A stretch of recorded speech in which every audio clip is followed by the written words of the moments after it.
Urban nomadism уран бүтээлийн үтсгэлэн Бээжинд болж байна. Хамгийн түрүүнд онцлох уран бүтээлч бол Монгол улсын зураач Наран Гэрэл. Энэ хүн болохоор байгалийн зургийн нэрт мастер гэгддэг. Монгол улсын соёлын гавьяа зүтгэлтэн цолтой зураач байгаамаа. Түүний зургууд бол Impressionism чиглэл бүхий бүтээлүүд гэж хэлж болно. Impressionism бол агшин зургийн сэтгэлдээ илэрхийлэхдээ гэрлийн нусгалыг гоё дүрсэлдэг ийм урсгал чиглэл гэж ерөнхийд нь ойлгож байна. Үтсгэлэнд ерөнхийдөө нэрээсээ улбалаад хотын нүүдэлчин буюу хотын нүүдэлчдийн амьдрах маях сэдвийн хүрээнд Өвөр Монголын Хишиг бат, Эрдэнэ мөнх зэрэг 11 уран бүтээлч болон Монгол улсын зураач Наран Гэрлийг багтаасан нийтдээ 12 уран бүтээлчийн уран зурах, баримл, сэлбэр зэрэг олон бүтээл дэлгэгджээ. Зэнд болохоор Өвөр Монголын алдарт зураач, урлаг судлалын ухааны доктор Хишиг батын зургууд байна. Тэрээр Өвөр Монголын багшийн их сургуулийн багш өгөөд Монгол улсын соёл урлагийн их сургууль болон шинжлэх ухаан технологийн их сургуулийн докторантын удирдагч. Сүүлийн үед уран бичлэг болон уран зургийг уялдуулж бүтээлөнд туруулж байгаа. Энд болохоор түүний амар амгалан гэдэг зураг үзэмчийн өмөл болон аршин амгалыг дүрсэлсэн байна. Гэнэ та бол Наран Гэрэл багшаас гадна 10 залуу уран бүтээлч бүтээл авч ирсэн. Таны хувьд залуу уран бүтээлчний өнгө ямар байна?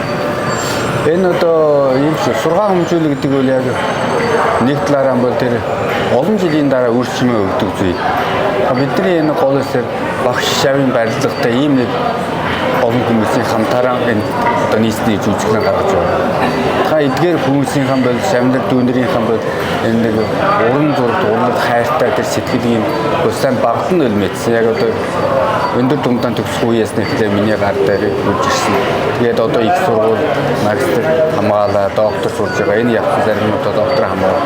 Олон жилийн нөхөлийн дундаас одоо энэ бид чи олон жил боловсруулжийг гаргаж ирж байна. Одоо анхны удаанд нэг салхи хагаж гарч иж байгаа бол бидний цаана байгаа энэ одоо олон жилийн судалгаа үйлдвэрийн одоо баталгаан дундаас гарч иж байгаа. Ийм нэг хэдийн үзэх юм байна. Та нар энэ зургийг харж ирсэн үү? Одоо TikTok дээр юм уу, одоо WeChat дээр олон харагддаг энэ зураг. Соёлын бүтээгдэхүүн болоод дэвтэр болоод явж идэг. Тэгэхээр энэ зургийг зурсан уран бүтээлч яг мэдэргэд байна. За сайн байцгаана уу? Надад дурсан гэдэг юм аа. Шилэнгол аймгийн Баруун Сөндөр нутагтай. Үзүүлэнд өөрийнхөө 11 бүтээлтэйгээ оролцсон байна. Энэ бүтээл бол миний одоо сүлжээндээ ч гэсэн армаас ачигдсан бүтээлийн нэг. Одоо тар нутгийн ширэс бүтээлийн 3 зургийн одоо дэвтэр хөвлснээс одоо 5 тон гараа дэвтэр хөвлөгдсөн бацаад хөдөөгүүрийн наалт бол манаас одоо 13 төмийг өөртөө худалдаанд гаргаж чад байж гин. Тэгээд одны хүрээнд орсондоо маш их баяртай байна. Тэгээд бас одоо энэ нэг ширэс бүтээлээр олон танигдаж Бээжинд ингэж хамтарсан үзүүлэн хийгээд одоо ийм ариун найз нарууд багш нарууд хүрэлцэн ирсэн маш их баяртай байна. За энд Өвөр Монголын залуу зураач Эрдэнэ мөнхийн бүтээлүүд байна. Эрдэнэ мөнх одоогоор Япон улсад ажиллаж амьдардаг. Японы Сюкюба их сургуулийн төрөлх урлагийн магистр. Түүний бүтээлүүд өнөөдрийн зургийн үсгэлэнгийн Urban nomadism гэх нэртэй үнэхээр зогсож байна. Бага насаа хөдөө нутагт өнгөрүүлсэн одоо хотод амьдарч байгаа хүний хувьд хөдөө нутаг бага насаа үеэлэхдээ мэдрэмжээ хэрхэн илэрхийлэх вэ гэдэг асуултыг өөртөө тавьж зургаан зурж байгаа юм шиг санагдав.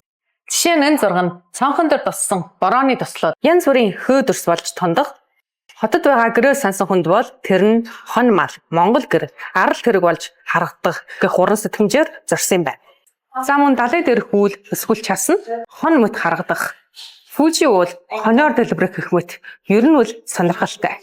Ер нь өнгөний хувьд ганцаардал үгийлэх мэдрэмжийг гөөлөг өнгөөр төсөлдөг нь надад гой санагдав. Намайг Борон гэдэг Шилэнгол аймгийн Баруун Сөндөр нутагтай одоо хот дээр ажиллаж амьдарч байгаа. 9 оноос эхлээд арсан урлагийг мэргэжлийнхээс суралцсан. Тэгээд 17 оноос энэ одоо хүрэл олдвор домдох морь дүрслэл мартан дүрсгөө нэг дүрс сэдвийг аваад өнөөдөр болтор ингээд нэг сэдвийн хүрээнд ингээд бүтээлэн тойроод байж байгаа. Энэ бүтээл болохоор одоо хүрэл олдвор домдох одоо морь дүрслийн ингээд илэрхийлсэн нь эрхэмсэг гой сайхна. Тэгээд тэр мөртлөө одоо дөр үед одоо хотны 100 жилийн өмнө одоо энэ тухайн одоо газрын одоо нүүдсэн улсууд морь ууж байснаа гэснийг уул мөр. Тэгээд энэ сэдвээр ингээд бүтээл тойроод ингээд арс урал дээр илэрхийлж гаргасан.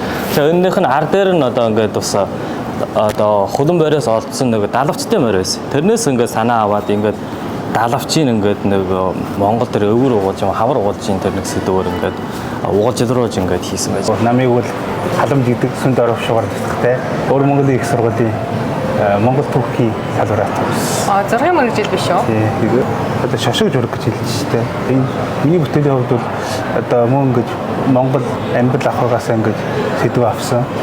Тэгээд одоо морь шууж ирэх одоо юм хүсээ амьтнаар одоо гэж сэдв болох дуртай штэ өөрөө бол. Тэгээд ингэж өнгийн хувьд бол ингэж гоё гэлсэн. Энэ одоо бараг манай нутаг зан гадтай байдгийн шалтгаан байжсэн магадгүй. Өөрөө бол ингэж нутгаан бол ямар сайхан өнгөтэй байхыг хүсдэг шүү дээ. Тэгээд одоо энэ жургаан бол бас ингэж сайхан гоё өнгөтэй, гэгтэй иймэрхүү хэлбэрээр журдаг байна. Миний нэр бол Умбо гэдэг.